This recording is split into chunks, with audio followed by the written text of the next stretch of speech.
تعلم على العلماء حتى تعرف الإسلام صحيحا. بسم الله الرحمن الرحيم. إن الحمد لله نحمده ونستعينه ونستغفره ونعوذ بالله من شرور أنفسنا ومن سيئات أعمالنا. من يهده الله فلا مضل له ومن يضلل فلا هادي له وأشهد أن لا إله إلا الله وحده لا شريك له وأشهد أن محمدًا عبده ورسوله. يا أيها الذين آمنوا اتقوا الله حق تقاته ولا تموتن إلا وأنتم مسلمون. يا أيها الناس اتقوا ربكم الذي خلقكم من نفس واحدة وخلق منها زوجها وبث منهما رجالا كثيرا ونساء واتقوا الله الذي تساءلون به والأرحام إن الله كان عليكم رقيبا. يا أيها الذين آمنوا اتقوا الله وقولوا قولا سديدا يصلح لكم أعمالكم ويغفر لكم ذنوبكم ومن يطع الله ورسوله فقد فاز فوزا عظيما.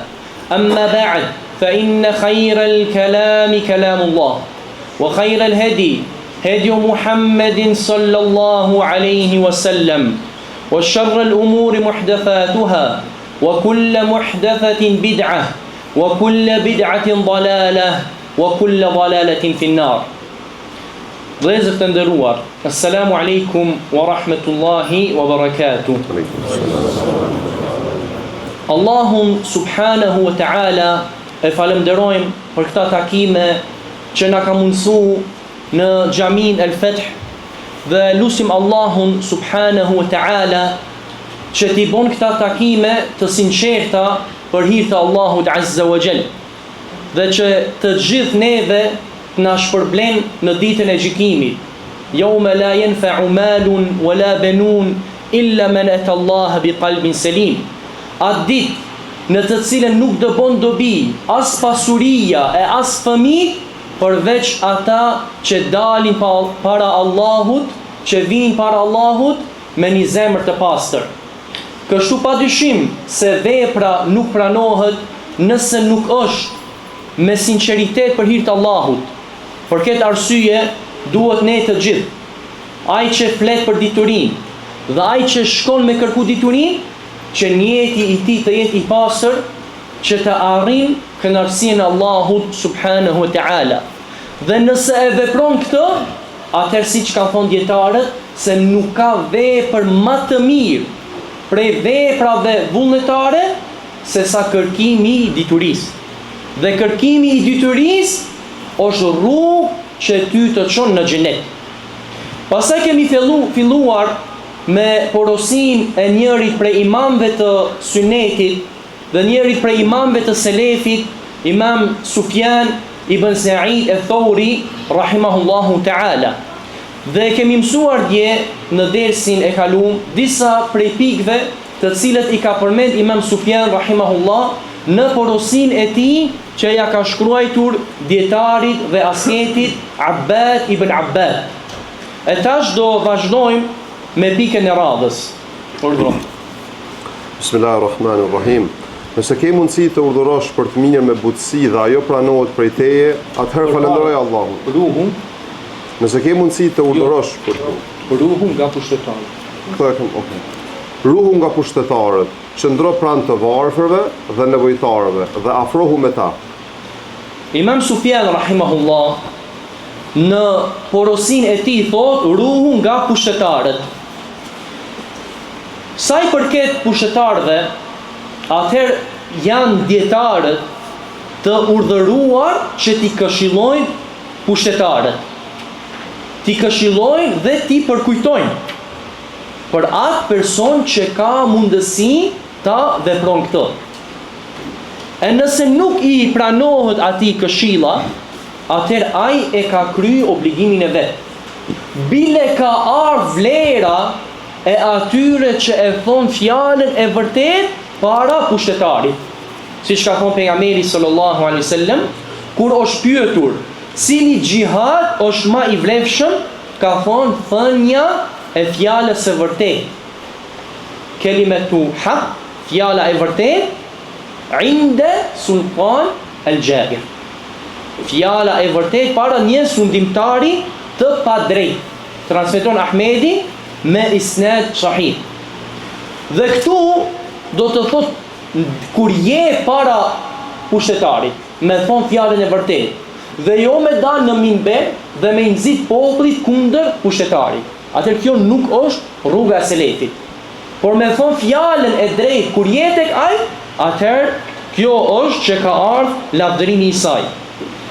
Dhe pejgamberi sallallahu alaihi wasallam ka tregu se kanë me ardhur pushtetar jo të mirë.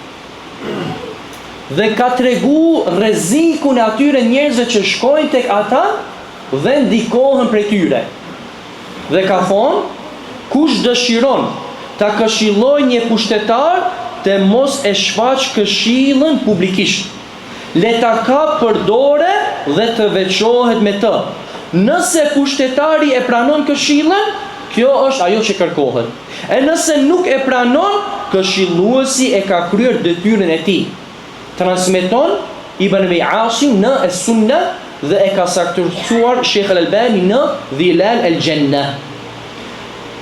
Kështu vëllezër të nderuar, e shohim se rruga e selefit, sikur ka qenë Enesi prej shokëve të pejgamberit sallallahu alaihi wasallam dhe të tjerëve prej sahabëve, kur i ka ftu udhëheci, edhe nëse ka qenë i padrejt, sikur Hajjaj, ata kanë shkuar dhe jo përgjigj ftesës, por nuk kanë hesh ndaj të vërtetës. E kanë thonë të vërtetën, kanë urdhëruar për të mirë dhe kanë ndaluar nga e keqja.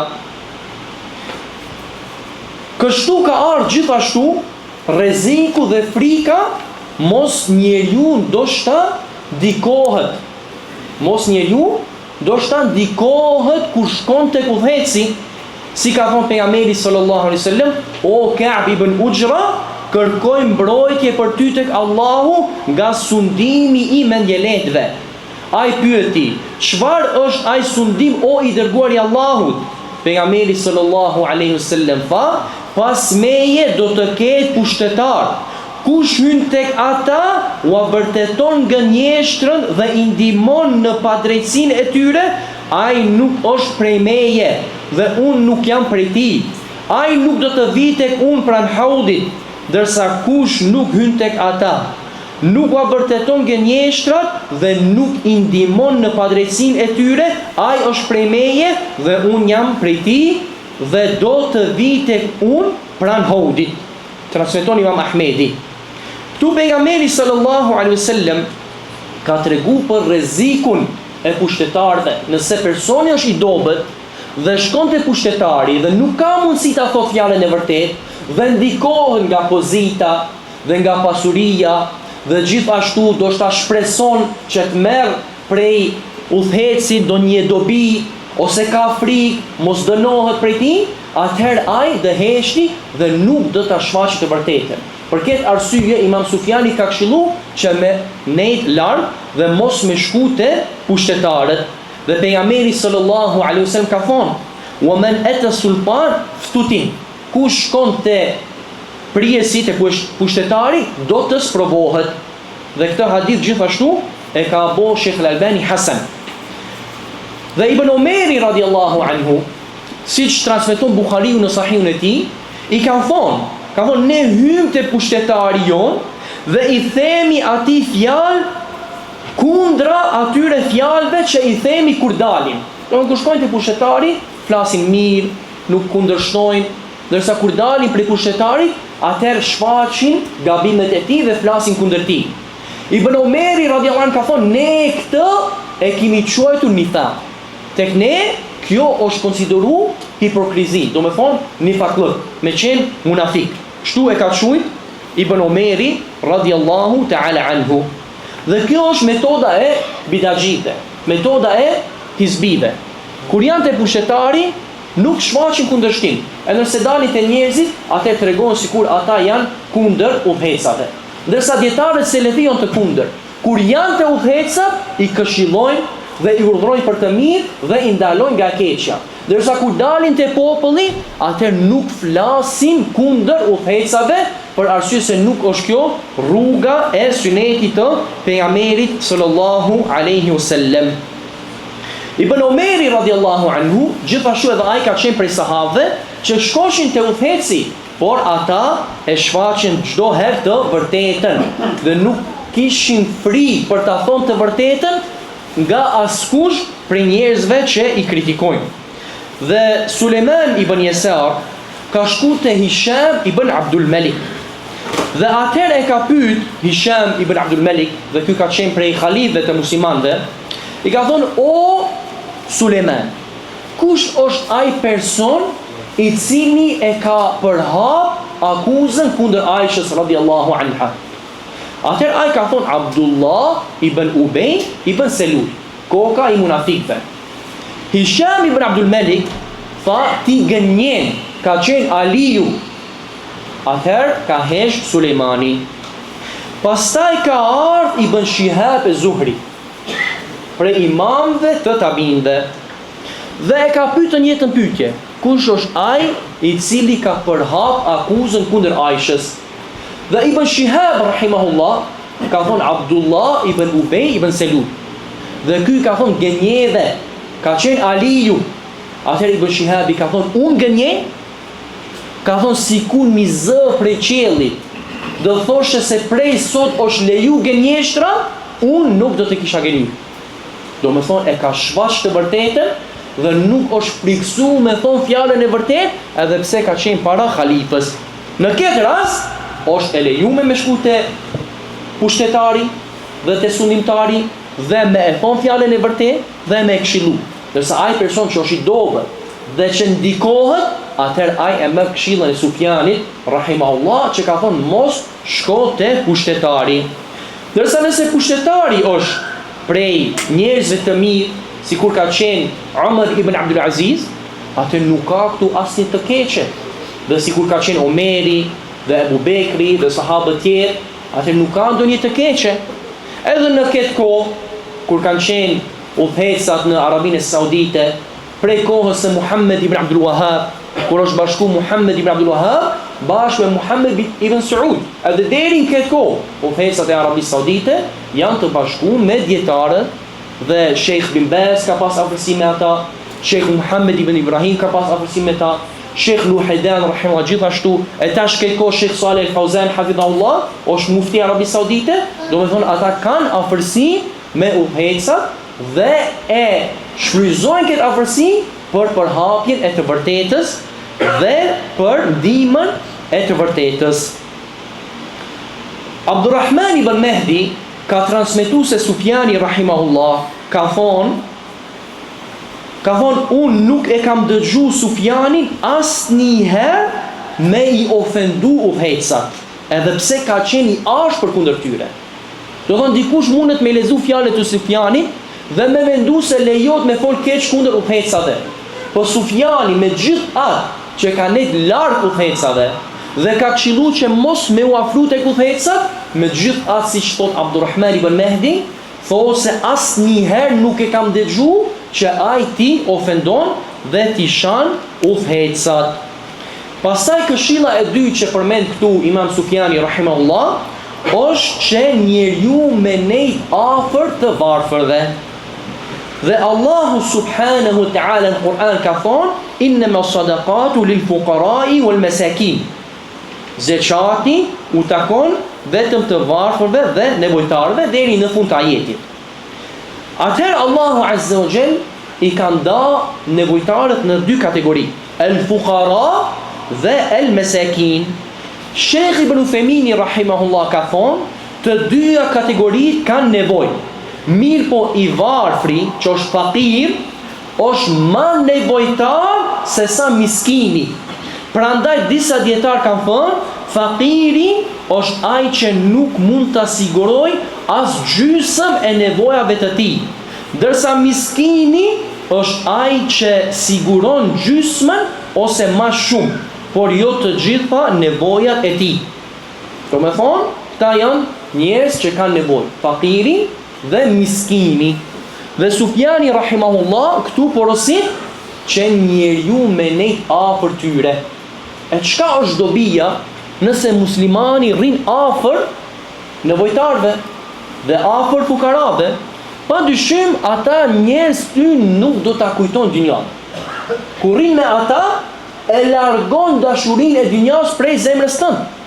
Dhe Allahu subhanahu wa ta'ala në Kur'an e ka urdhëruar pejgamberin sallallahu alaihi wasallam dhe i ka thonë wasbir nafsaka ma'a alladhina yad'una rabbahum bil ghadati wal 'ashi yuriduna wajha wa la ta'du 'aynaka 'anhum turidu zinata al hayati ad-dunya wa la tuti' man aghfalna qalbahu an dhikrina wattaba'a hawah wa kana amruhu furuta.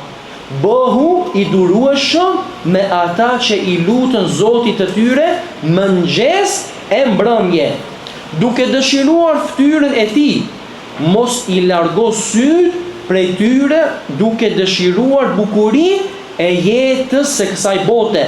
Mos ju bind atij zemrën e të cilit e kemi bërë të pavëmendshëm ndaj përkujtimit ton, i cili pason dëshirat e veta dhe çështja e tij ka kaluar çdo kufi. Pejgamberi sallallahu alaihi wasallam na ka porositur dhe na ka thonë: shikoni te ata që janë poshtë juve dhe mos shikoni te ata që janë lart juve, sepse kjo është më e përshtatshme që të mos i nëngrisoni begatit e Allahut ndaj jush. Nëse sheh personi që ka më pak se ti prej çështjeve të dynjas, atëherë ti do shohësh mirësi që i ke ti, që shumë njerëz nuk i kanë. Po nëse i shikon vetëm ata që janë më shumë se ti, atëherë ti ke mendu se ti s'ke asgjë dhe të gjithë kanë më shumë se ti, atëherë lakmon edhe më shumë për pasurinë e kësaj dynjaje. Kështu njeriu duhet të jetë modest. Dhe kur ti sheh njerëzit tjerë që kanë edhe më pak se ai, falenderon mirësitë e Allahut Azza wa Jall dhe kujton se ai ka shumë mirësi që shumë prej njerëzve nuk i kanë. Aun ibn Abdillah, prej dietarëve të mëdhenj të selefit, ka thonë: jam shoqëruar me të pasuri dhe vazhdimisht isha i brengosur. Ka nejt me të pasuri, dhe çdo herë ka pasur, atëherë ai s'ka shumë sikur ata, dhe kjo e ka brengos. Pastaj thotë: shihja rroba më të mira se rrobat e mia dhe kafsh udhtimi, këtë kohë do të thonë Mercedes, BMW, Audi, kafsh udhtimi më të mirë se kafsha ime. Pastaj fillova të shoqërohesha me të varfrit dhe gjeta rahatit. Kur ka nejt pasaj me të varfrit, atëherë është shqetësu dhe nuk është brengos për çështjet e dynjas.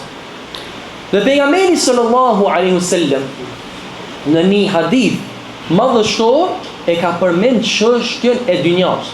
Dhe sikur ne ta meditoshim çdo ditë këtë hadith, atëherë shumë prej çështjeve të dynjas që na brengosin do t'i kishim larguar prej zemrat tona.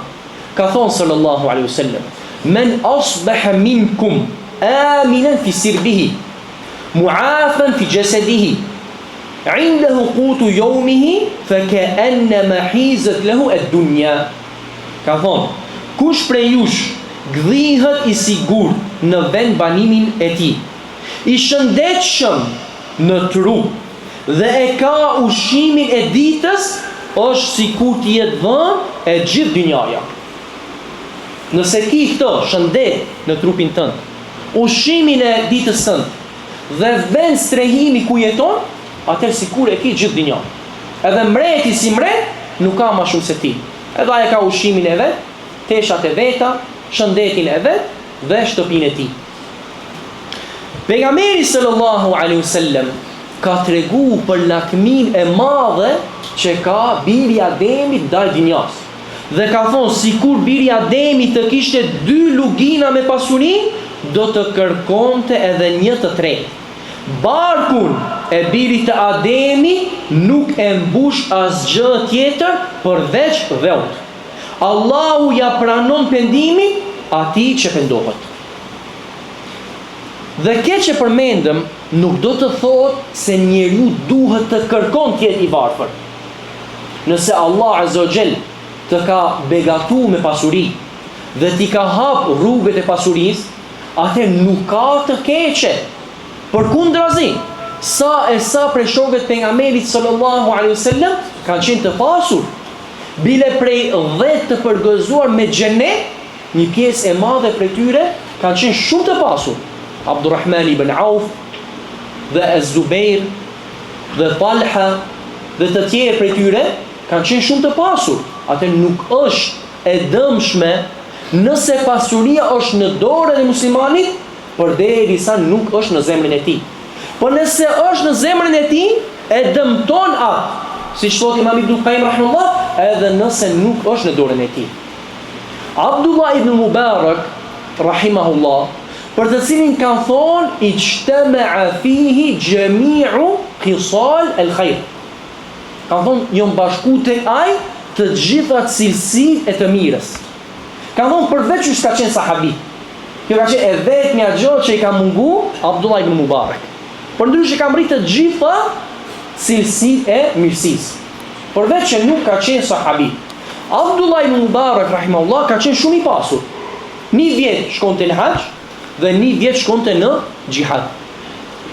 Dhe me pasurinë e tij, se ka qenë tregtar rahimahullah, dërgonte njerëzve të dijes dhe i ndihmonte ata. Do jo vetë që ka pas pasuri për vete, po edhe për me ndihmu Islamin dhe me u ndihmu dietarëve që nuk kanë pas pasuri. Dhe ka thonë, unë njoh njerëz të virtytshëm dhe të sinqertë, të cilët e kanë kërkuar hadithin në mënyrë më të mirë dhe njerëzit kanë nevojë për ta. Ata janë bërë nevojtar, janë të varfër. Nëse i braktisim, dija e tyre do të humbas. Ndërsa, nëse i ndihmojmë, ata do ta përhapin dijen në umetin e Muhamedit sallallahu alaihi wasallam. Pastaj ka thonë, pas pejgamberisë nuk njoh diçka më të vlefshme se sa përhapja e dijes. Atëherë ai që është i pasur dhe me gjithë atë hec sipas rrugës të Allahut Azza wa Jall dhe nuk futet në haram as me pasurinë e tij, as me kohën e tij, dhe ndihmon davetin, padyshim se ai person është i mirë dhe njeriu vlerësohet sipas asaj që Allahu Azza wa Jall i ka dhënë. Kur Imam Ibn Qayyim rahimahullah flet për temën se kush është më i mirë, a është i pasuri, a është i varfri, pastaj sjell argumentet atyre që kanë thonë i pasur është më i mirë dhe argumentet atyre që kanë thonë i varfër është më mirë, e më në fund thotë më i miri është ai që në situatën në të cilën është friksohet Allahut Azza wa Jall. Nëse është i pasur dhe është falënderues dhe shfryzon pasurinë e tij për mirësi dhe bindje ndaj Allahut, atëherë ai është më i mirë. E nëse është i varfër dhe duron ndaj varfërisë, atëherë ai është më i mirë. Do thonë gjykohet secili njeri sipas asaj me të cilën Allahu Azza wa Jall e ka sprovu. Dhe atij që Allahu Azza wa Jall i ka dhënë pasuri, kjo është më mirë për të, se Allahu e ka ditë se varfëria do ta dëmtonte. Dhe atë person që Allahu Azza wa Jall e ka sprovu me varfëri, atëherë Allahu e ka ditë se varfëria për të është më mirë dhe se pasuria atë person do ta kishte shkatëru dhe do ta kishte dëmtu. Për këtë arsye pejgamberi sallallahu alaihi wasallam, që është imam el-muttaqin, o sayyidu waladi Adam ajma'in, ai ka qenë shembull për të tij grupet. Kur ka pas pasuri alayhi salatu wassalam, ka dhënë dhe ka shpenzuar dhe ka qenë falënderues si një person që nuk i friksohet varfërisë. Dhe kur ka qenë i varfër, ka duru sa që edhe ka lidh një gur të barku ti se s'ka pas ushqim alayhi salatu wassalam. Do të thonë ka qenë shembull për të dy grupet. E nëse njeriu sprovohet me varfëri, atëherë kjo nuk është turp dhe nuk e ul vlerën tek Allahu subhanahu wa ta'ala. Bile pejgamberi sallallahu alaihi wasallam ka thonë, a mos vallë ndihmoheni dhe furnizoheni ndryshe përveç se për shkak të dobëve të tuaj. Do të thonë për shkak të dobëve tuaj. Dhe ka thonë sallallahu alaihi wasallam, muhaxhirët e varfër do t'ua kalojnë të pasurve në ditën e Kiametit për 40 vjet. Dhe ka thonë besimtarët e varfër do të hyjnë në xhenet para të pasurve për gjysmë dite, do me thonë 500 vjet para atyre që janë të pasur. Dhe ka thonë sallallahu alaihi wasallam, atë ju tregoj për banorët e xhenetit, çdo njeri i dobët dhe i nënvlerësuar nga njerëzit, i cili po të betohej tek Allahu se diçka do të ndodhë, Allahu do t'ja përmbushte betimin. A njeri te njerëzit nuk ka asnjë farë vlere. Me e pa atë, askush nuk e shikon. Nëse ai kërkon diçka, askush nuk ja përmbush kërkesën e tij.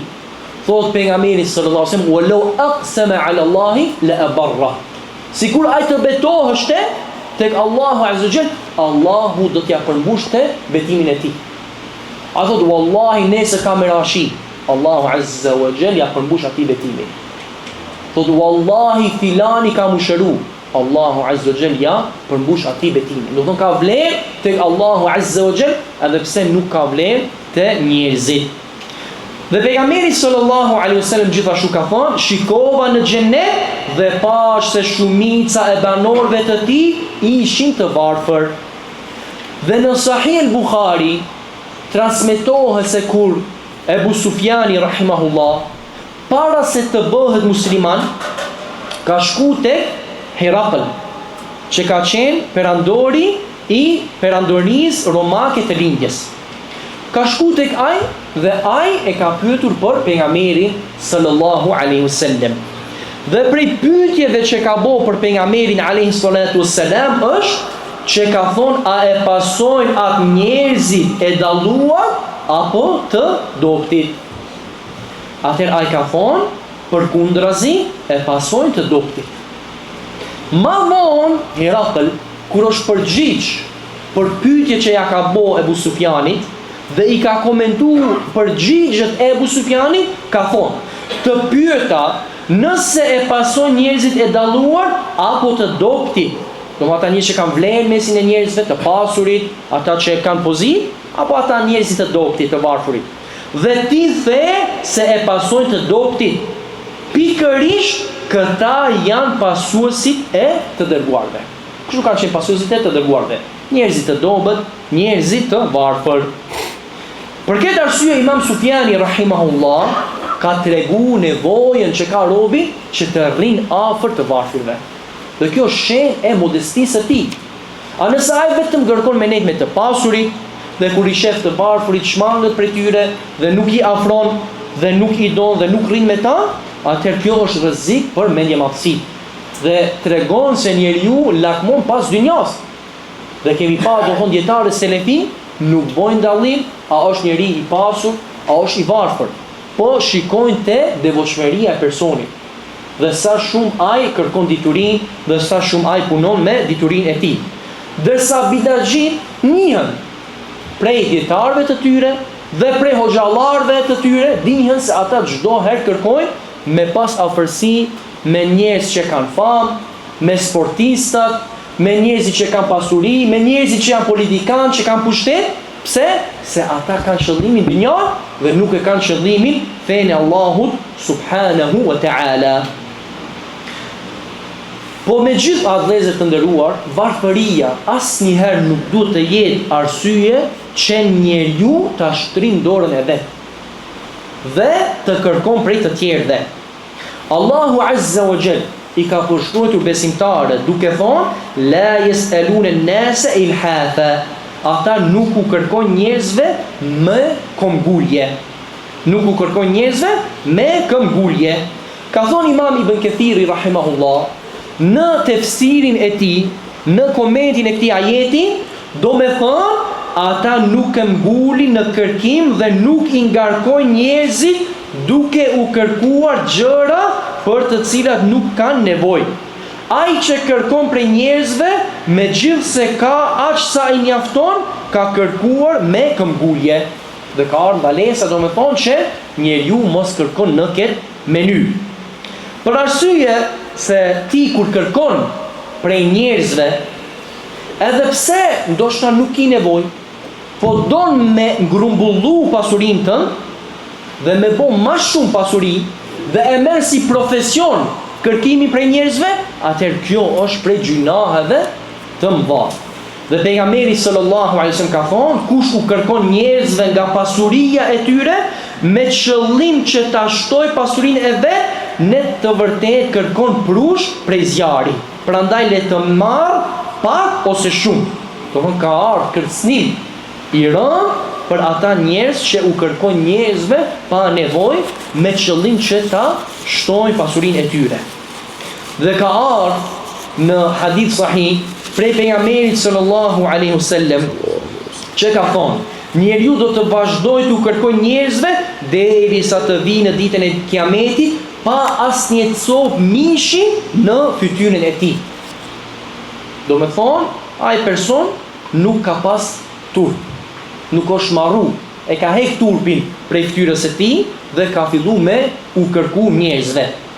Dhe gjithashtu ka thonë sallallahu alaihi wasallam, kërkimi prej njerëzve është si gërdishtje me të cilat njeriu e gërdisht fytyrën e tij.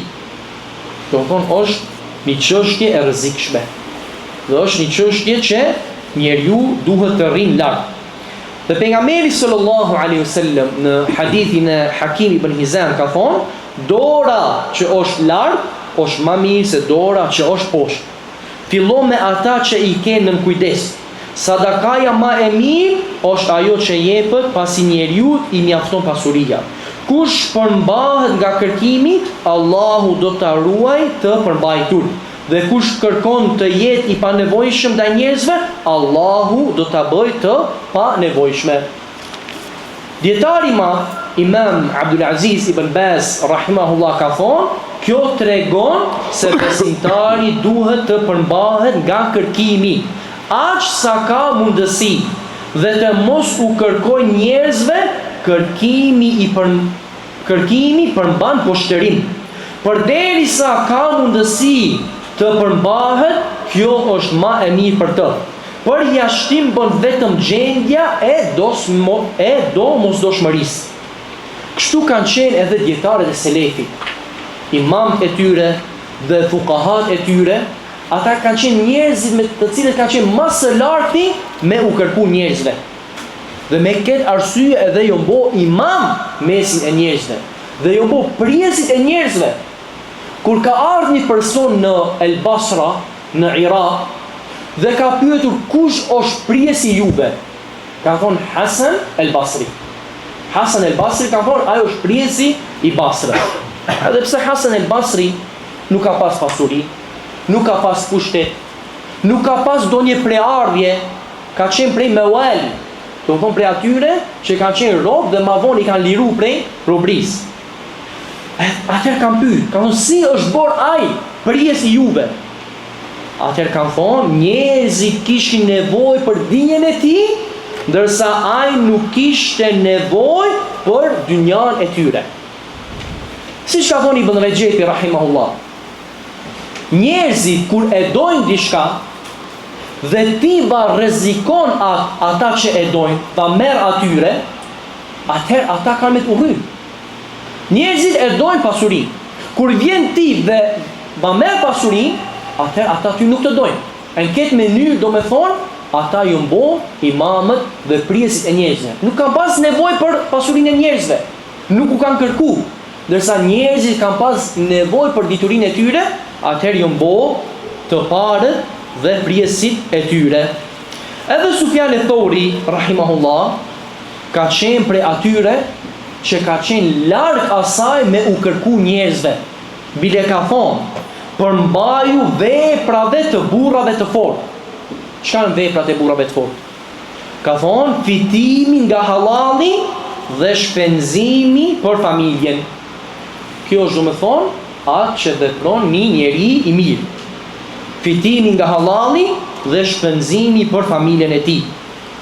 Dhe gjithashtu ka thonë, vepra më e mirë është zuhdi ndaj dynjas.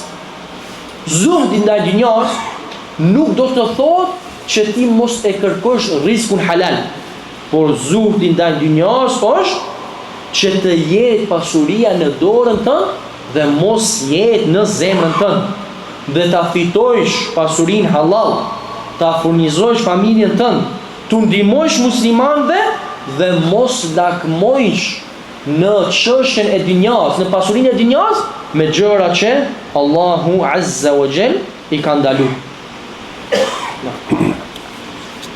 Nëse ke mundësi të urdhërosh për të mirë me butësi dhe ajo pranohet prej teje, atëherë falenderoj Allahun e lartësuar e të madhërisëm. Por, nëse fjala jote refuzohet, atëherë ktheju vetes sate, sepse ke mjaft punë me të. Padyshim se kjo çështje që ka përmend Imam Sufjani rahimahullah, me urdhëru për të mirë dhe me ndalu nga e keqja, është një çështje me të cilën është lavdruar ky umet. Allahu Azza wa Jalla thot: "Kuntum khayra ummatin ukhrijat lin-nas, ta'muruna bil ma'ruf wa tanhauna 'anil munkar wa tu'minuna billah." Jeni umeti më i mirë i cili ka dalë për njerëzimin. Urdhëroni për të mirë dhe ndaloni nga e keqja dhe besoni në Allahun. Dhe pejgamberi sallallahu alaihi wasallam në hadith sahih, të cilin e transmeton Imam Muslimi rahimahullah, ka thonë: "Men ra'a minkum munkaran falyughayyirhu bi yadihi, wa in lam yastati' fa bi lisanihi, fa in lam yastati' fa bi qalbihi, wa dhalika adhafu al-iman." Ka thonë, kush që prej jush një të keqe, le ta largon me dorën e tij, le ta ndryshon me dorën e tij. Dhe nëse nuk ka mundësi, atëherë me gjuhën e tij. E nëse nuk ka mundësi, atëherë me zemrën e tij, dhe kjo është imani më i dobët. Atëherë urdhërimi për të mirë dhe ndalimi nga e keqja që kërkohet prej njeriu është e bazuar në dituri. Për arsye se dituria është ajo që të tregon ty se çka është e keqe dhe duhet më ndryshu, dhe çka është e mirë dhe duhet me urdhru. E nëse ti nuk i dituri, ndoshta ndalon nga një çështje që nuk është haram, ose urdhron me bë diçka që nuk është e lejuar. Atëherë dituria është ajo që të tregon ty se çka duhet të ndryshohet dhe që të tregon se si duhet më ndryshu. Pejgamberi sallallahu alaihi wasallam në fjalën e tij, le ta ndryshon me dorën e tij. Kjo nuk është për secilin person. Ti ke mundësi me ndryshu me dorën tënde në shtëpinë tënde, ose nëse je udhëheqës aty vendi, po me shku në përshpjat e njerëzve, ose në rrugë me va ndryshu njerëzve me dorën tënde, atëherë ti bën më shumë dëm se sa dobi dhe vepron diçka që nuk është në kompetencën tënde. Ndërsa me gjuhë mundesh me ndalu, me i mësu njerëzit, me i thirr për të mirë, e nëse edhe këtë nuk e mundësi, atëherë paktën të keqen me urrejt. Kur ta shohësh një keqe me e urrejt, edhe kjo është imani më i dobët. Ibn Taymija rahimahullah, kur ka qenë me nxënësat e tij dhe në kam pa një grup për njerëzve që kanë pi alkohol, kanë thonë nxënësat e tij, hajde shkojmë t'i ndalojmë. Ai ka thonë jo. Ka thonë se ata nëse nuk pin alkohol, kanë me shku me bë dëm të muslimanët edhe më të madh. Atëherë domethënë duhet me pas edhe kuptim se si me ndalu nga e keqja dhe si me thirr në të mirën. Dhe gjithashtu me ndalu atë që ti e sheh. E jo me shku me hulumtu mangësit e njerëzve dhe gjërat e fshehta të tyre në shtëpitë e tyre me qëllim ose me pretendim se ti ma ndalon të keqen. Kjo nuk është detyra jote. Ustur ma satarullah. Mbuloj atë që Allah azza jalla e ka mbuluar. Nuk kërkohet prej teje që të hulumtojsh mangësitë e njerëzve në shtëpitë e tyre dhe në privatësinë e tyre. Atë që e sheh, ndaloje. Ama atë që ti nuk e di, nuk është e kërkuar prej teje që ti ta kërkosh. Dhe përket transmeton Abdurrazzaq As-San'ani rahimahullah se Abdurrahman ibn Auf ka qenë një nat bashkë me Omerin radiallahu anhu në Medine duke ruajtur Medinën. Dhe Omeri radiallahu anhu ka qenë khalifa e muslimanëve, përgjegjës për ta, dhe ka shiku natën, do me thonë a është diçka në rregull, a kanë muslimanët nevojë për diçka, dhe e kanë ruajtur Medinën. Duke ecur ata, kanë pa në një shtëpi dritë dhe janë afru asaj shtëpije. Dhe kanë dëgju njerëzit duke qesh, e duke fol me zot lart. Atëherë ka thonë Omeri radiallahu anhu, i ka thonë Abdurrahman, a e din se e kujt është kjo shtëpi? A ka thonë jo. Omeri radiallahu anhu ka thonë, kjo është shtëpia e Rabi'a ibn Umayya ibn Khalaf.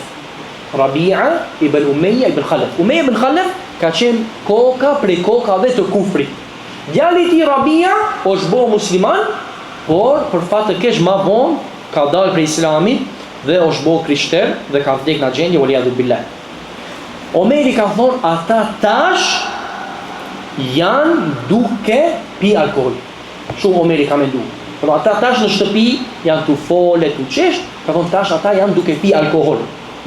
Ka thonë çka mendon ti? E ka pyet Abdurrahman ibn Auf. Abdurrahman ibn Auf ka thonë unë mendoj se ne kemi vepru atë që Allahu na ka ndalu. Me fjalën e tij, wala tajassasu. Mos boni shpionim. Mos hulumtoni, do me thonë mos boni shpionim. Dhe ne kemi bo shpionim. Do kemi shku në shtëpiat e njerëzve të shohim se çka bojnë, ka thonë ne kemi bo diçka që është ndaluar. Atëherë Omeri radiallahu anhu është largu për kësaj. Ka marrë fjalën Abdurrahman ibn Auf dhe është largu prej shtëpisë së tyre. Dhe urdhërimi për të mirë dhe ndalimi nga e keqja, siç thot Sufjani këtu në fjalën e tij, ka thonë me butësi. Do të thonë nëse ki mundësi me thirr për të mirë dhe me ndalu nga e keqja, me butësi. Dhe kjo është baza. Baza është që njeriu me thirr me butësi.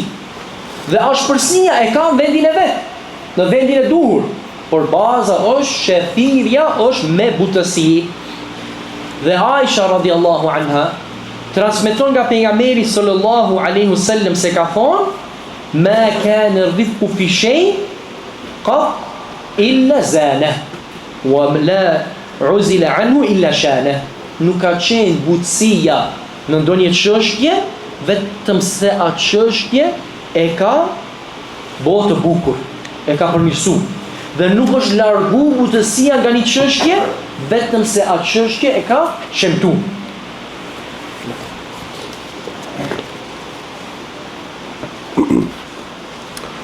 Ruhu nga pozita dhe dashuria për të, sepse heqja dorë prej saj është më e vështirë se sa heqja dorë nga dynjaja. Dëshira për pozitë është një fitnë shumë e madhe. Dhe pejgamberi sallallahu alaihi wasallam ka paralajmëruar dhe ka treguar për rrezikun e dashurisë së pozitës. Dhe ka thonë alaihi salatu wasalam, ma dhi'bani ja'i'ani ursila fi ghanamin bi afsada laha min hirsi al-mar'i 'ala al-mali wash-sharaf li dini. Transmeton Ahmedi me isnad sahih. Ka thonë alaihi salatu wasalam, dy ujqër të urritur, të lëshuar mes një kopeje delesh, nuk u shkaktojnë atyre ma shumë dëm se sa lakmia e njeriut për pasuri dhe pozit që i shkakton fesë të tij. Imam Ibn Rajab al-Hanbali ka shkruajtur një libër madhështor në komentim të këtij hadithi. Dhe aty thotë, ky është një shembull jashtëzakonisht madhështor, të cilin pejgamberi sallallahu alaihi wasallam e solli për të treguar se si prishet feja e muslimanit nga lakmia për pasuri dhe pozit në dynja. Dëmi që këto dyja ja shkaktojnë fesë nuk është më i vogël se sa dëmi që dy ujqër të urritur dhe grabiqar i shkaktojnë një kopeje delesh. Ata hynë mes deleve natën, pasi barind janë larguar dhe fillojnë t'i hanë e t'i shyen ato. Është e ditur se në këtë gjendje vetëm pak dele do të shpëtonin nga dëmi i këtyre dy ujshërve.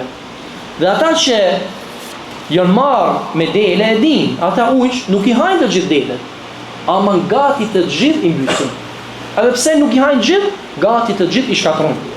Pastaj thot, pejgamberi sallallahu alaihi wasallam tregoi se dëmi që lakmia e njeriu për pasuri dhe pozit ja shkakton fesë së tij nuk është më i vogël se sa dëmi që këta dy ujqër i shkaktojnë kopes.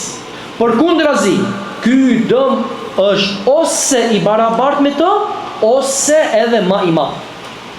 Domethënë, dashuria dhe lakmia për pasuri dhe për pushtet, për pozit, ma shumë ty ta prish fen, se sa këta dy ujsh që i prishin delet. Kjo tregon se kur muslimani është i dhënë pas pasurisë dhe pozitës në dynja, vetëm pak prej fesë së tij mbetet e padëmtuar. Ashtu siç vetëm pak dele shpëtojnë kur mes tyre lëshohen dy ujqër të tillë.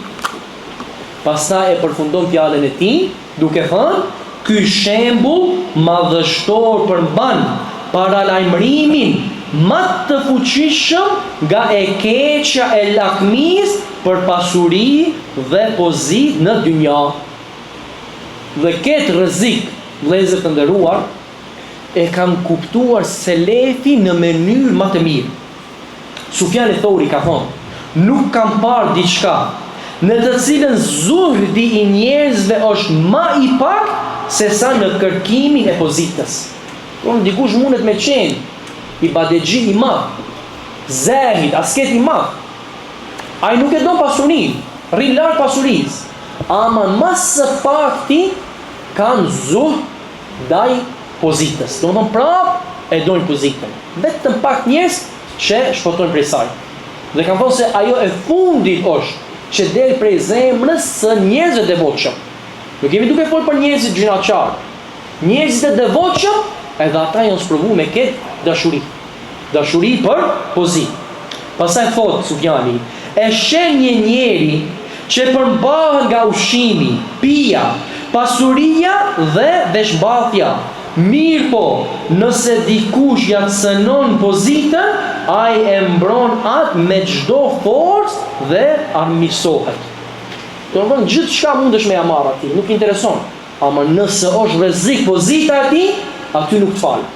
Aty me do mos më ka me mbrojt pozitën e tij dhe asesi nuk pranon që ti me ja rreziku vendin dhe pozitën e tij. Dhe Yusuf ibn Asbaq ka thonë, zuhdi ndaj pozitës është më i vështirë se sa zuhdi ndaj dynjas. Dhe Ejub es-Sikhtijani e ka konsideruar të dyshim se njeriu mundet me qenë i sinqert nëse ai e do famën dhe pozitën. Dhe ka thonë, asnjë rob nuk ka qenë i sinqert duke e dashur njëkohësisht famën. Ai që don famën, domethënë, nuk mundet me qenë i sinqert. Dhe Bishr ibn al-Harith ka thonë, kush e do famën nuk është friksuar Allahut Azza wa Jall. Dhe Yahya ibn Muadh ka thonë, nuk kam parë të ketë sukses asnjë njeri tek i cili kam ndier erën e dashurisë për pozitë. Dhe Imam Ebu Daud es-Sijistani rahimahullah ka thonë, çfarë është dëshira e fshehtë? Këtë ka thënë domthon dëshirë të fshehtë. Ka thonë, kur e kam pyetur, ka thonë dashuria për pozitë. Kjo është domthon dashuria e fshehtë. Dashuria për pozitë.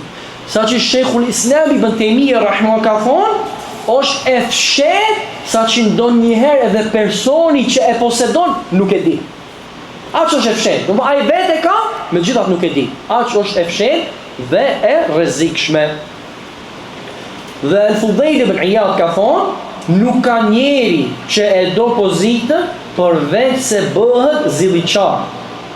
Bën padrejtësi, i kërkon gabimet e njerëzve dhe e urren që dikush tjetër të përmendet për të mirë. Ai do me thonë që don famë dhe don pozitë, s'ka mundësi që me përmendi mashallah filani ka bërë të mirë, mashallah filani është në këtë mënyrë shumë i mirë. Ai don paqe dhe ai mu përmend, ai mu lavdru dhe gjithçka tjetër nga ana e tij. Nëse përhapet feja Allahut Azza wa Jall dhe ndihmohet feja Allahut Azza wa Jall me një person tjetër, duhet i sinqerti mu gëzu. Se qëllimi është mu përhap e vërteta.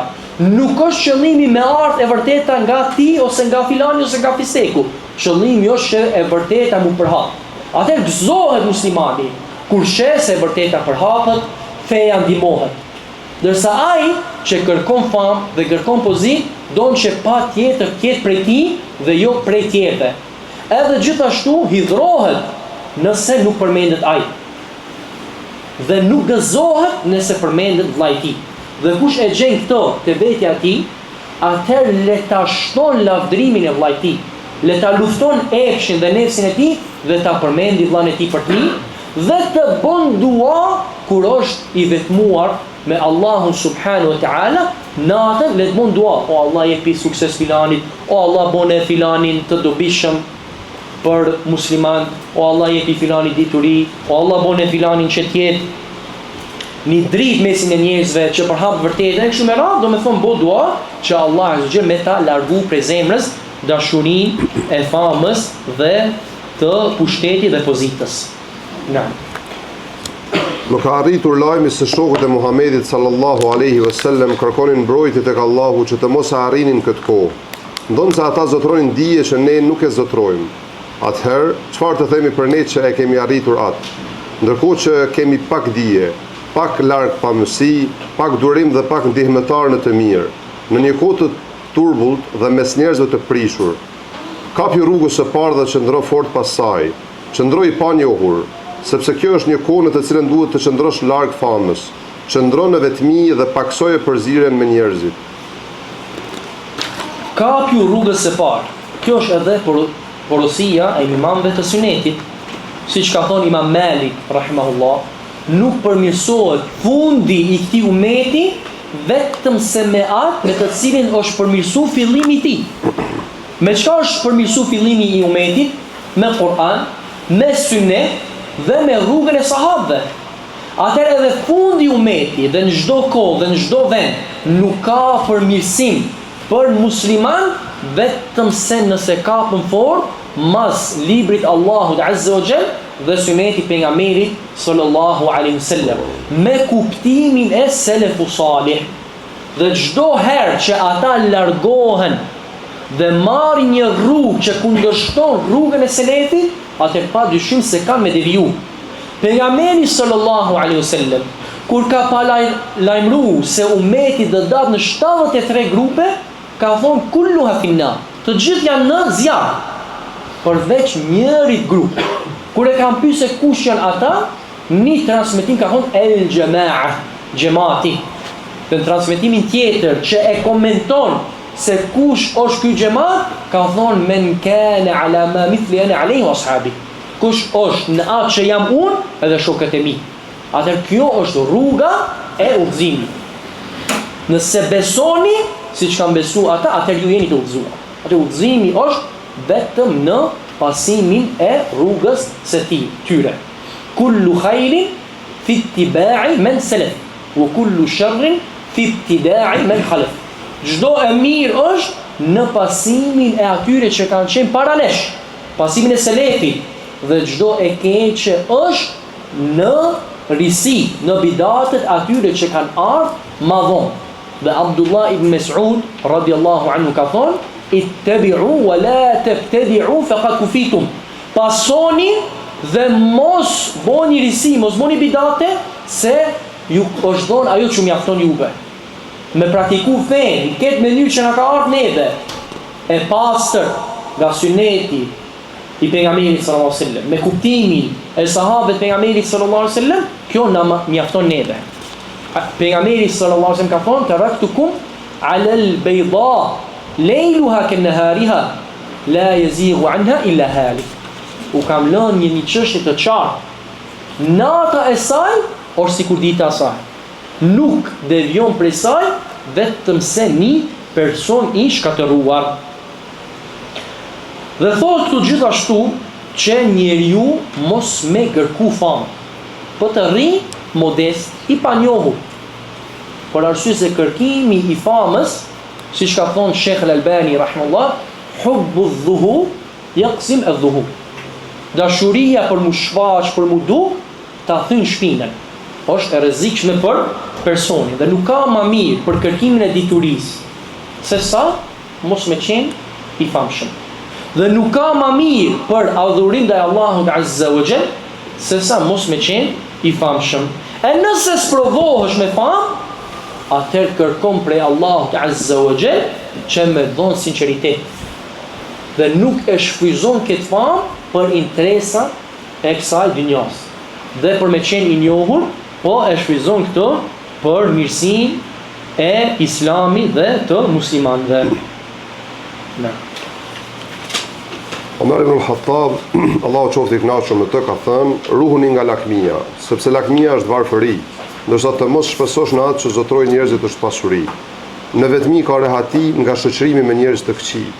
Sejd ibn Musaib thoshte: vetmia është adhurim. Më parë, kur njerëzit takoheshin, përfitonin prej njëri tjetrit, ndërsa sot kjo ka humbur. Prandaj sipas asaj që shohim, shpëtimi qëndron në largimin prej tyre.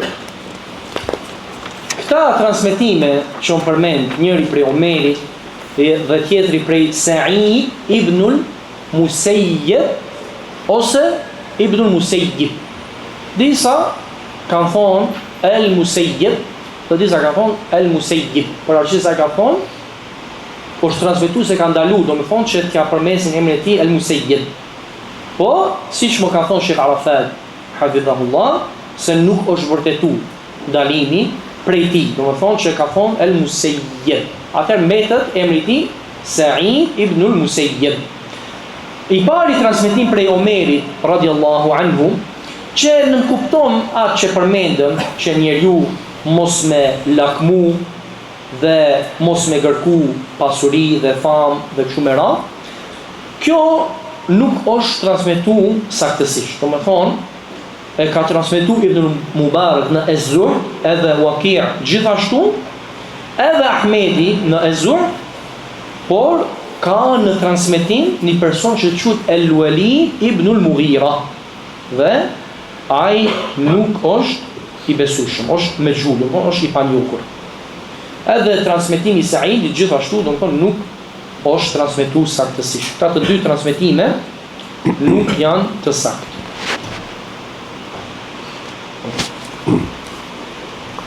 Ruhu nga pushtetarët, nga afrimi me ta dhe nga përzirja me ta në çfarë do çështjeje.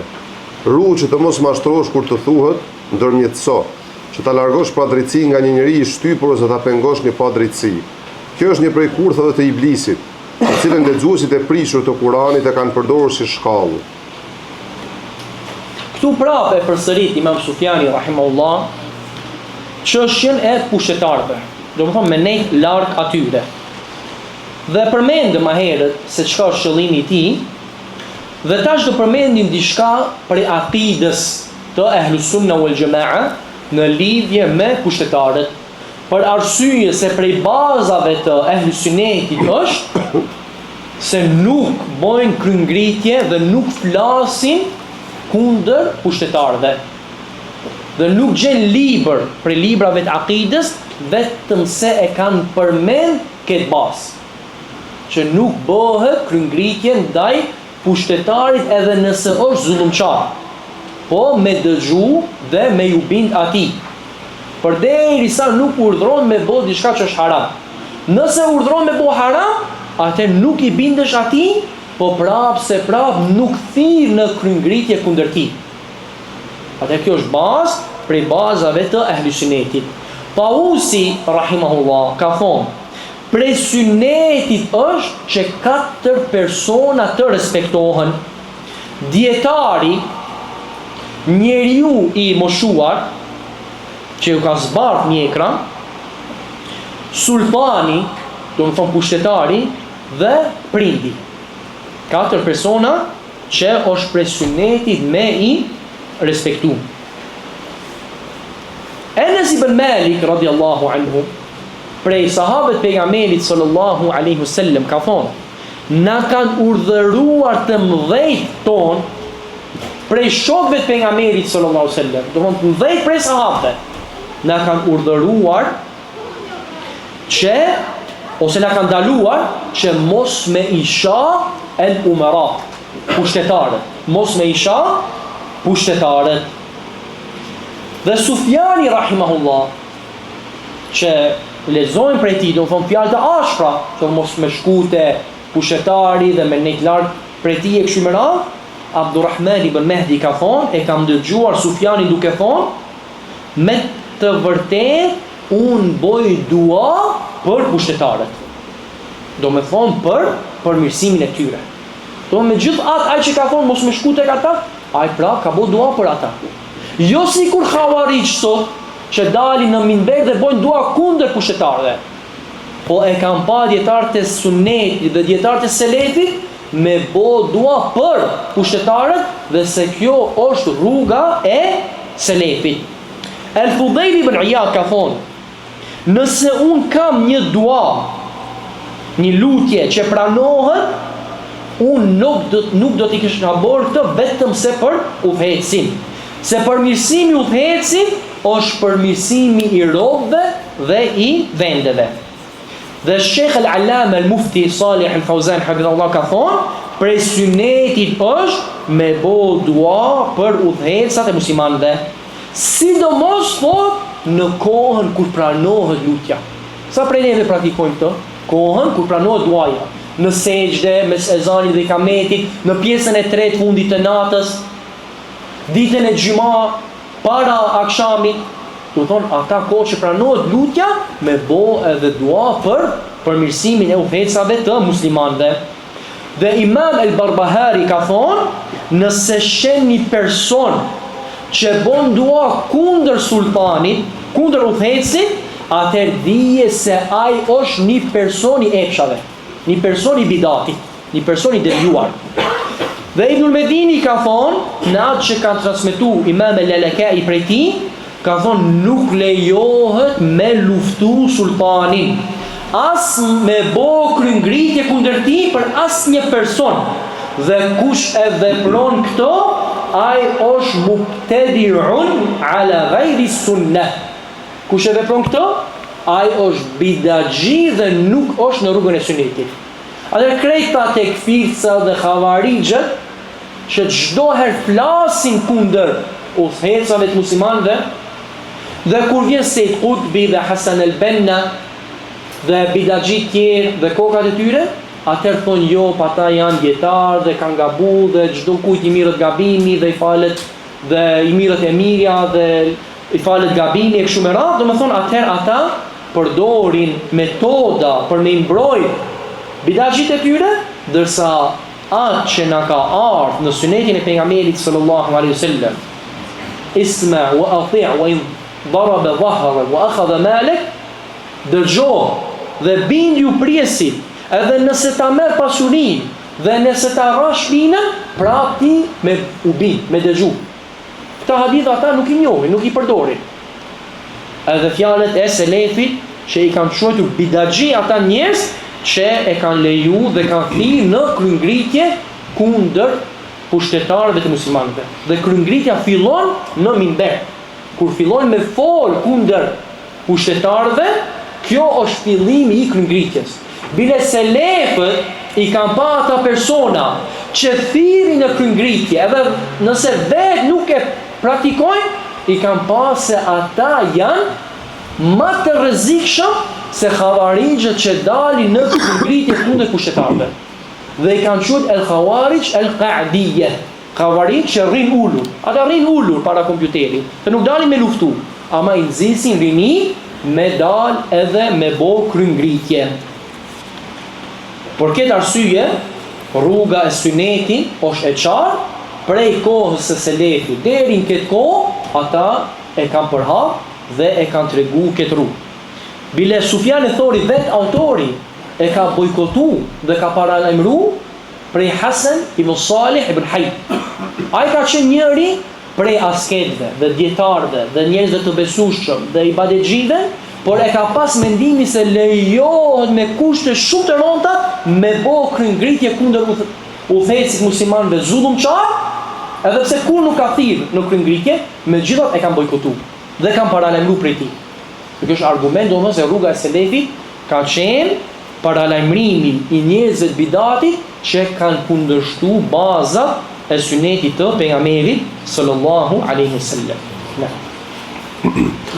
Thuhej, ruhuni nga sprova e adhuruesit të paditur dhe nga sprova e dietarit të prishur, sepse sprova e këtyre të dyve është sprovë për çdo njeri të sprovuar. Padyshim se siç ka ardhur në fjalën e Sufjan ibn Uyeyna, sa ata dy Sufjanat në selef, kohën e selefit, kur thonë el Sufjanan, dy Sufjana, është për shembull Sufjan e Thori dhe Sufjan ibn Uyeyna. Dhe kur thonë Hammadan, dy Hammada, është për shembull Hammad ibn Zaid dhe Hammad ibn Salama. Sufjan ibn Uyeyna ka thonë, është thonë se kush prishet prej dietarëve tonë ka përngjasim me çifutën. Dhe kush prishet prej ibadexhive tonë ka përngjasim me krishterët. Për arsye se Allahu Azza wa Jalla në Kur'an, në surën Al-Fatiha, që lexojmë çdo ditë dhe kërkojmë mbrojtje prej Allahut Azza wa Jalla që të na mos me na deviju në rrugën e tyre, ghayril maghdubi alejhim, jo në rrugën atyre që e kanë marrë hidhrimin e Allahut, wala dhalin, dhe as në rrugën e atyre që kanë deviju, është për qëllim jaudi, çifutët, dhe kush i përngjan atyre, dhe krishterët dhe kush i përngjan atyre. Fitnja e adhuruesi të paditur, sikur krishterët kanë bo ibadet, adhuruesi bën shumë ibadet, falë ditë e natë, agjeron, bën vepra të mira, por është i paditur, sikur krishterët kanë bo ibadet, ama nuk kanë pas dituri. Edhe thot këtu dietari të prishur, atëherë ai është që i përngjan çifutëve. Ata kanë pas dituri, e kanë ditë vërtetën, por nuk kanë punu me diturinë e tyre. Atëherë feja është ndërtuar me dituri të saktë dhe vepra të mira. Atëherë njeriu me këtë shpëton prej dënimit dhe udhëzohet në rrugën e drejtë. Kjo është rruga që kërkon ihdina siratal mustaqim, udhëzona në rrugën e drejtë. Rruga e drejtë është dituri të saktë dhe vepra të mira. Na. Përderisa je kursyer nga pyetjet dhe dhënia e fetvave, shfrytëzoje këtë dhe mos garo me të tjerët për to. E përmendëm në dersin ditën e Xuma për edukatat e pyetjeve, rrezikshmërinë e fetvave pa dituri. Dhe si dietarët e selefit kanë pas frikë me dhënë fetva edhe pse kanë qenë në kulminacionin e kualifikimit për me dhënë fetva. Imam Ibn Qayyim rahimahullah në librin A'lam al-Muwaqqi'in thot, Allahu i lartësuar e ka ndaluar të folurit për të pa dije në çështjet e fetvas dhe gjykimit. Ai e ka bërë këtë prej ndalesave më të mëdha. Madje e ka vendosur në shkallën më të lartë të tyre. Thot Allahu, qul إنما حرم ربي الفواحش ما ظهر منها وما بطن والإثم والبغي بغير الحق وأن تشركوا بالله ما لم ينزل به سلطانا وأن تقولوا على الله ما لا تعلمون. Thuaj, Zoti im ka ndaluar vetëm veprat e turpshme, qofshin të dukshëm apo të fshehta, gjunahun, shkeljen pa të drejtë, ti shoqëroni Allahut diçka për të cilën ai nuk ka zbritur asnjë argument dhe të thoni për Allahun atë që nuk e dini. Thot Ibn Qayyim, Allahu i renditi ndalesat në 4 shkallë. filloj me më të lehtë prej tyre, që janë veprat e turpshme. Pastaj përmendi atë që është më e rëndë, gjynahun dhe padrejtësinë.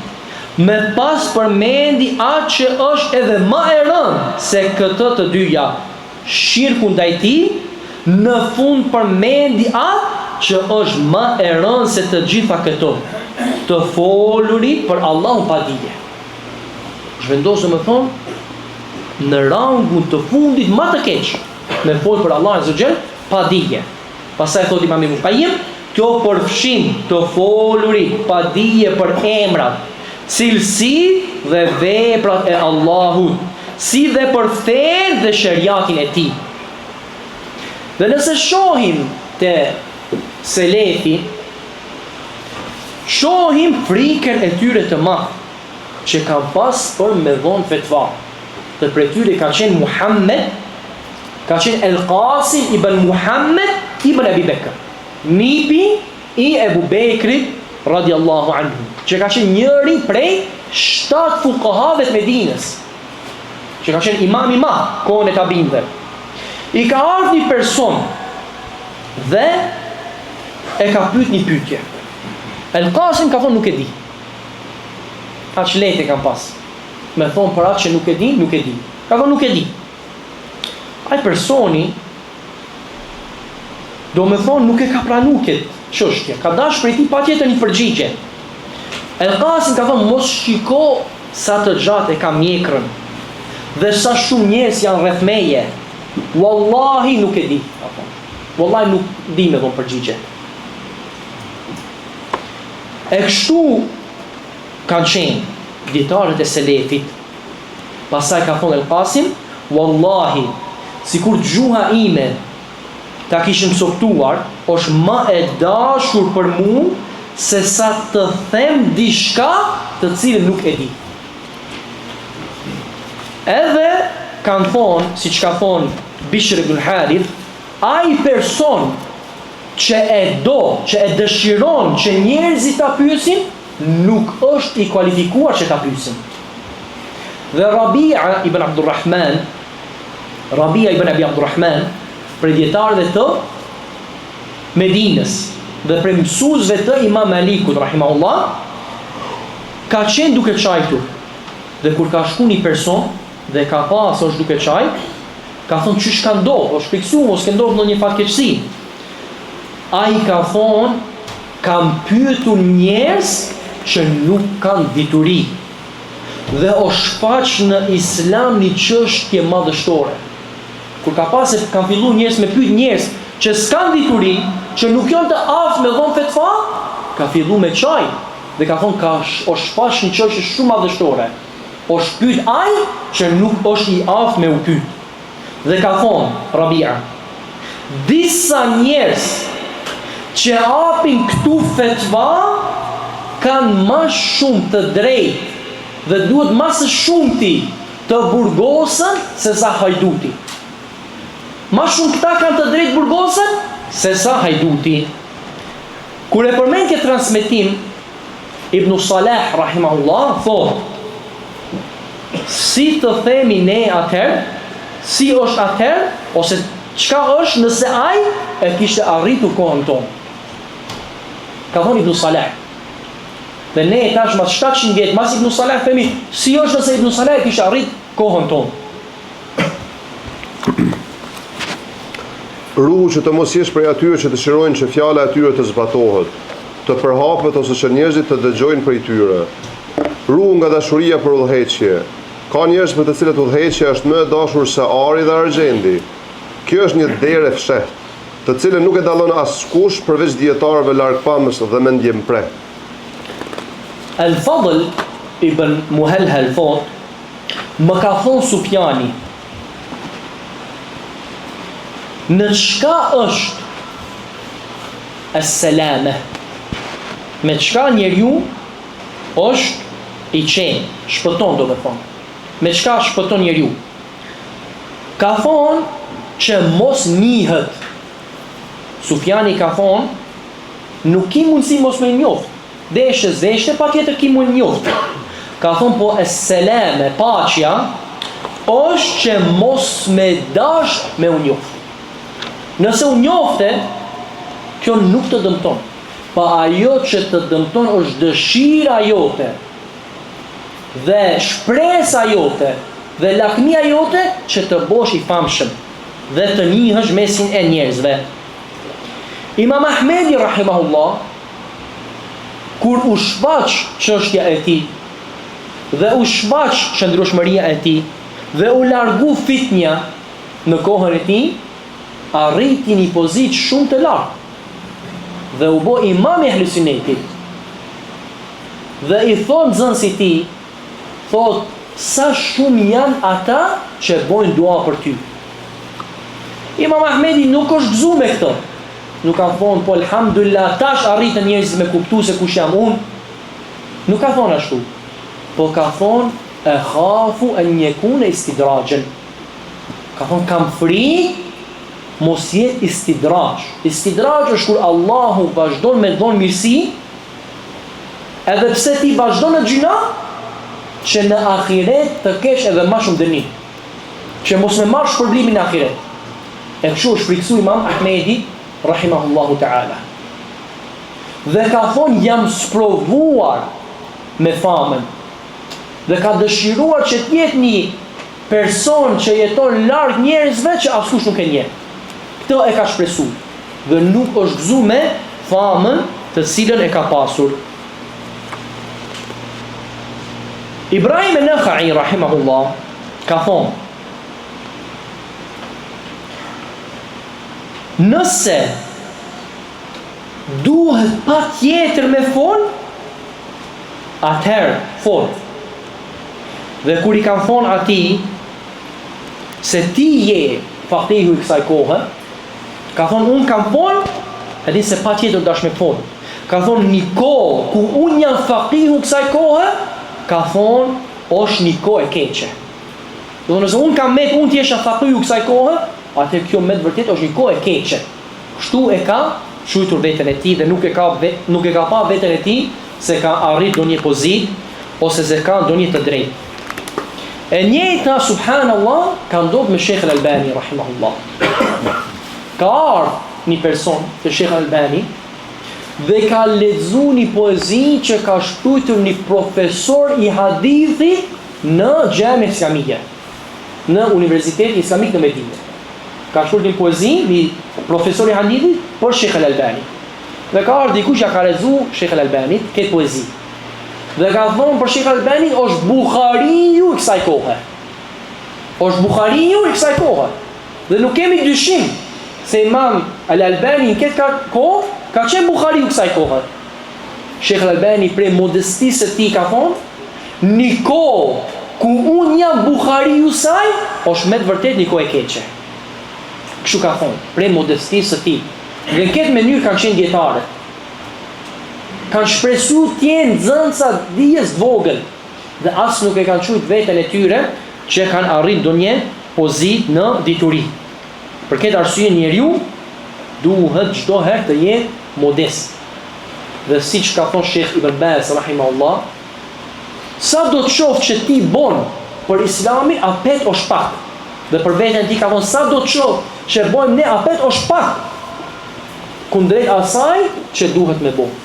Për këtë arsye njeriu duhet çdo herë që të jenë modest dhe mos ta sheh veten e tij se ka arrit ndonjë pozitë. Po. Ruhu nga sy e fatësia, sepse ajo është më e fshehtë se ecja e milingonës. Syfaqësia është rrezikshmëri e madhe që njeriu të bën një vepër jo për hir të Allahut subhanahu wa taala. Për këtë arsye pejgamberi sallallahu alaihi wasallam ka thonë, ajo që ka më së shumti frikë për ju është shirku i vogël.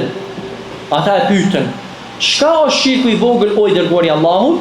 Ka thonë sallallahu alaihi wasallam, ar-riya, syfaqësia.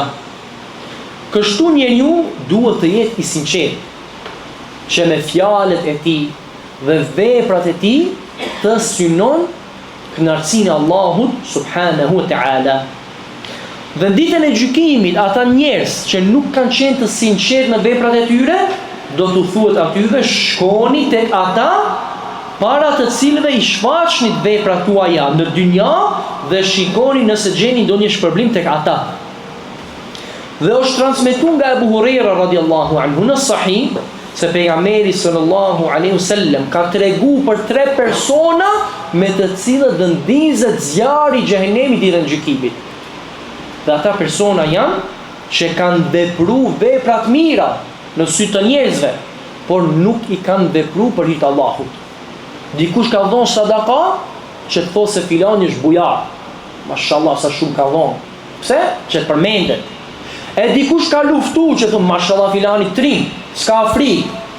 E dikush ka mësuar diturinë, që thotë se është dietar. Dhe ka mësuar Kur'anin, që thotë se është lexues. Dhe kur Abu Huraira përmendte këtë hadith, i binte të fik, do me thonë prej madhështisë të këtij hadithi dhe për frikën që ka njeriu që vepron vepra të mira, a do t'i ketë ditën e gjykimit argument për të, apo do jenë argument kundër tij. Jon mundu, jon lo, kam punu, ma në fund do jenë, waliyadhu billah, të dënuar. Pse? Se si kam bo për hir të Allahut azza wa jall. Dhe Imam Ibn Qayyim ka thonë, فلواحد كن واحدا في واحد أعني سبيل الحق والإيمان. Për një, bohu një, në një e kam qëllim thot rrugën e të vërtetës dhe të imanit. Për një, për Allahun azza wa jall. Bohu një me qëllimin tënd, që t'jetë vetëm për Allahun, në një është vetëm një rrugë e sunetit të pejgamberit sallallahu alaihi wasallam. E si arrin njeriu që të bëhet i sinqert, që veprat i t'jen vetëm për Allahun azza wa jall, duke lut Allahun, duke bo dua, dhe kjo është pika e parë, që të lutet Allahun, që t'i lutet Allahut azza wa jall, që Allahu t'i jep sinqeritet, dhe që Allahu në zemrën e tij ta bën shëllimin e tij të jetë i pastër, për arsye se innamal a'malu binniyat. Veprat janë sipas qëllimit. E dyta është njeriu të mundohet sa më shumë të pason sunetin e pejgamberit sallallahu alaihi wasallam. Për arsye kur e pason sunetin, atëherë hec rrugës së tij, dhe rruga e tij ka qenë me sinqeritet për Allahun azza wa jall. E treta është që njeriu të shoqërohet me njerëz të sinqertë dhe me njerëz të mirë. Për arsye se njeriu ndikohet prej shokëve të tij. Dhe njeriu me atë kanë rrinë, edhe ashtu bëhet. Nëse rrin me njerëz të mirë, edhe ai ka me u bë i mirë. Pejgamberi sallallahu alaihi wasallam ka thonë: "El mar'u ala dini khalilih, falyanzur ahadukum man yukhalil." Njeriu është në fenë e shokut të tij, kështu le të shikon se cili prej jush kanë e merr për shok. Dhe e katërta është që njeriu ta lufton nefsin e tij. Por arsye se nefsi çdo herë ka me të thirr për syfaqësi, ka çdo herë me të thirr për me pasu epshin, ka çdo herë me të thirr me bo gjuna, e ti luftoje nefsin tënd dhe epshin tënd, bone që t'jesh i sinqert me qëllimet tuaja. Luftoje sa më shumë. Dhe siç ka thonë Sufjani, nuk kam luftu diçka më shumë se qëllimin tim dhe nefsin tim. Atëherë kjo është ajo që kërkohet prej muslimanit. Bile ndonjëherë njëri prej dietarëve të hadithit ka thonë, e transmetojnë një hadith dhe duke transmetuar një hadith, brenda një hadithit duhet disa herë njëti me kontrollu. Një hadith duke transmetuar, fillon për hir të Allahut, duke transmetuar, shef mashallah njerëzit dëgjojnë, njerëzit po shohin, atëherë e ndryshon njëtin. Përke njëti ka nevojë çdo herë mu kontrollu.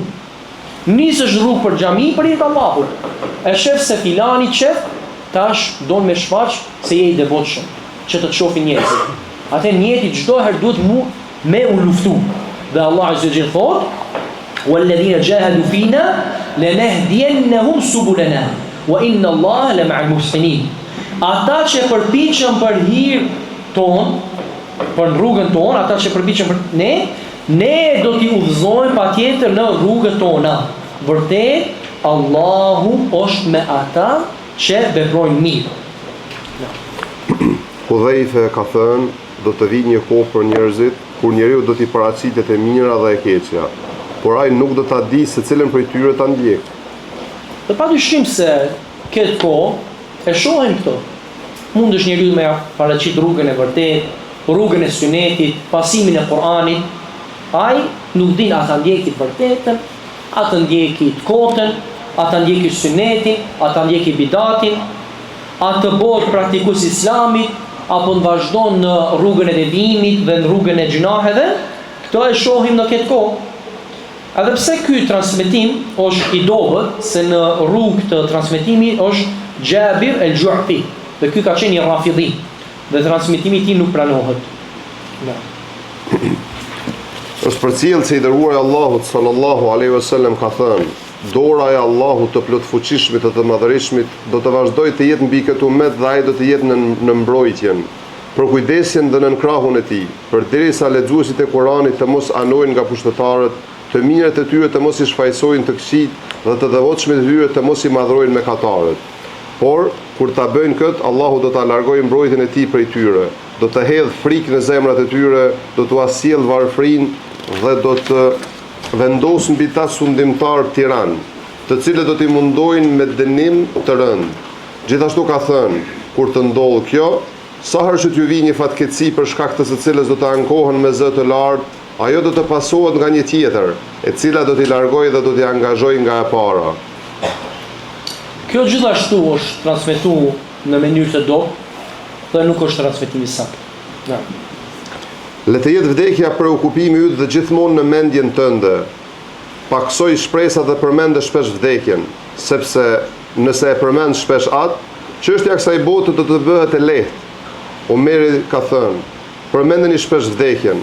Nëse e përmendni kur keni shumë, ajo do t'ju paksoj atë, ndërsa nëse e përmendni kur keni pak, ajo do t'ju ashtoj atë. Dijeni se ka ardhur koha kur njeriu dëshiron vdekjen. Padyshim se për kujtimi i vdekjes ja humb njeriu shpresat e dynjas dhe përgatitet me vepra të mira për në ahiret.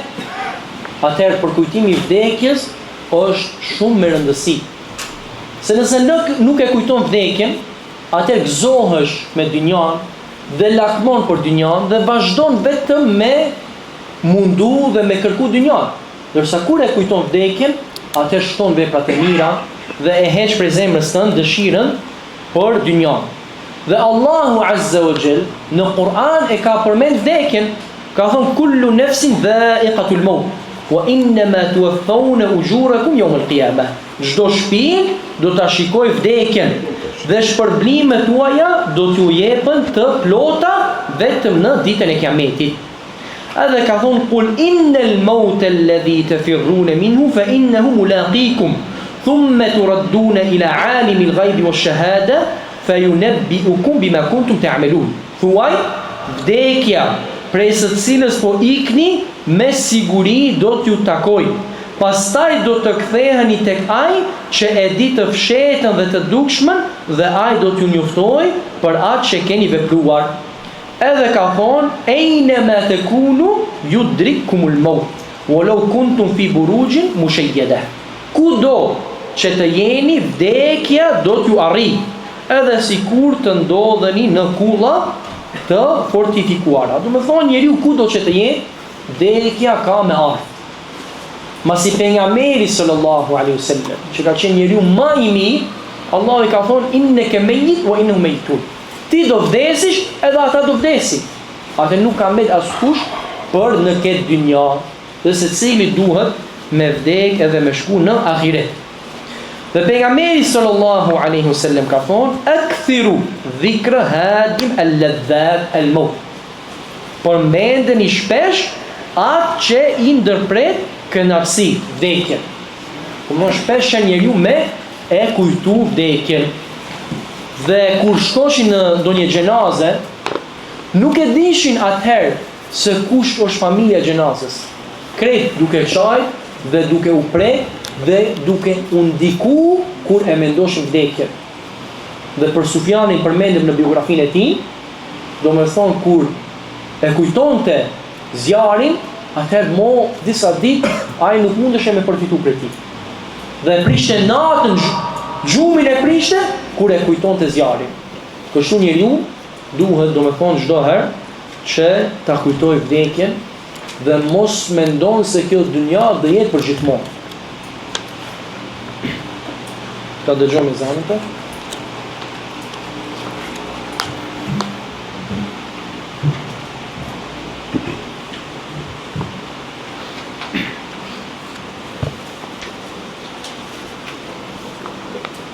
Allahu Akbar, Allahu Akbar. Allahu Akbar, Allahu Akbar. Ashhadu an la ilaha illa Allah. Ashhadu an la ilaha illa Allah. Ashhadu anna Muhammadan Rasulullah. Ashhadu anna Muhammadan Rasulullah. Hayya 'ala as-salah.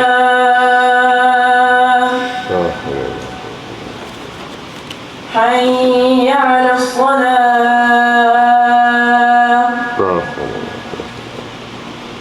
حي على الفلاح.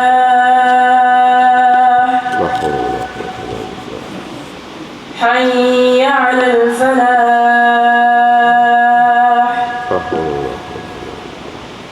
الله أكبر، الله أكبر. لا إله إلا الله.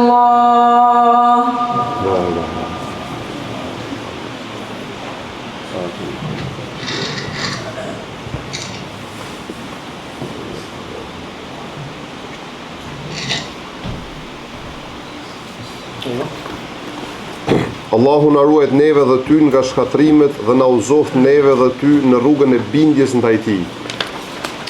Me këto autori, rahimahullahu ta'ala, Imam Sufjan ibn Sa'id al-Thawri, e përfundon këtë porosi që ja ka dërguar Abbad ibn Abbad, Abu Utba al-Khawas, dhe ne lutim Allah Azza wa Jall gjithashtu që të na bën dobi për kësaj që kemi dëgjuar dhe për kësaj që kemi mësuar, dhe me këto mbaron dersi i dytë i këtij libri dhe themi alhamdulillahi alladhi bi ni'matihi tatimmu salihat.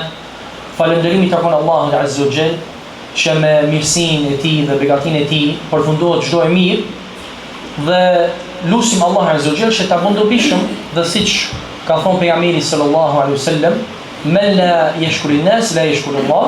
Ai person që nuk i falenderon njerëzit, nuk e falenderon as Allahun, atëherë kemi obligim që falenderojmë Hoxhën e nderuar Xhamal Jakubi për organizimin dhe ftesën, si dhe të gjithë vëllezërit që kanë bashkëpunuar me atë që të realizohet ky seminar, edhe juve gjithëve që keni marrë mundi dhe keni ardhur, lutim Allahun Azza wa Jall që ta bën këto prej veprave të mira për ne të gjithë ditën e gjykimit, dhe Allah Azza wa Jall din më së miri, wallahu a'lam, wa sallallahu sallam ala nabina Muhammad wa ala alihi wa sahbihi ajma'in.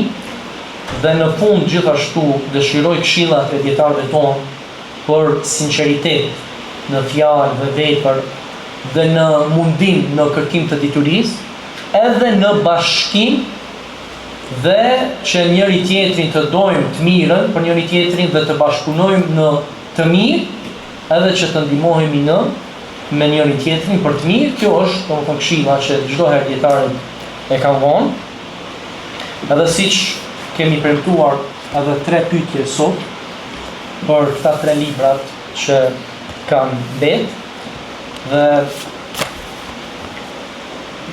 kishte do vëllezër që kanë treguar më herët se kanë dëshirë me u përgjigj, apo Hazmi?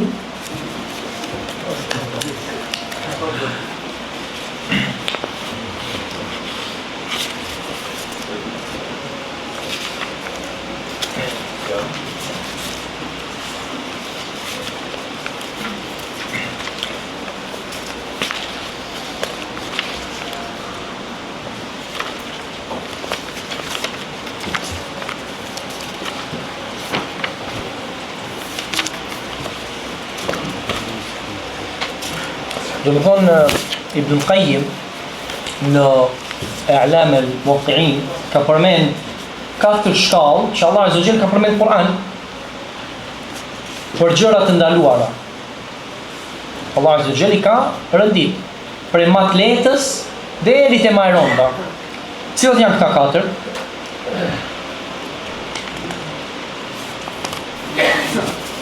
A do më përgjigj ti? Po?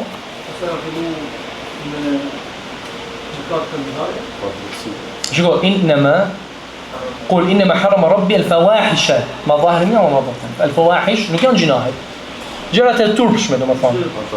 Pastaj mëkatet wal ithma, po? Po. Wal baghy, padresia بغير الحق وأن تشركوا بالله ما لم ينزل به سلطانا. Shirku edhe më në fund. Po. E meritova.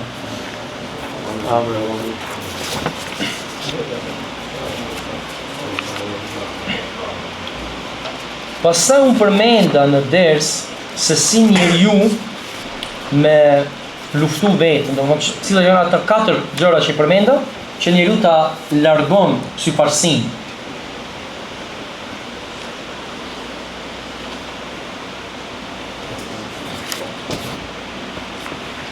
Fatos, deshe të përgjigjesh mi? Po, no. Të lutet Allah që të sinceritet në vepra, e dyta ta pasoj sunetin, Po? të shoqërohesh me njerëz sinqert të mirë, edhe ta luftoj mjekësin me vaj. Sahih. Bravo. Tajib, tash libri fundit.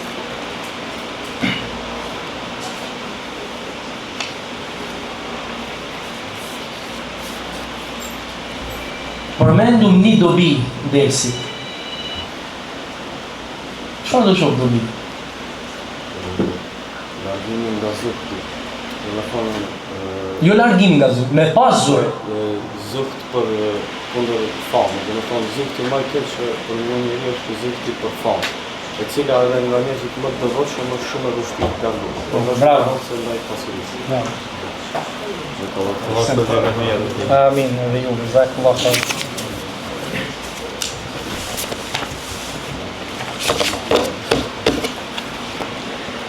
Kur është edhe 6 minuta. Nëse keni pyetje, atëherë vazhdojmë.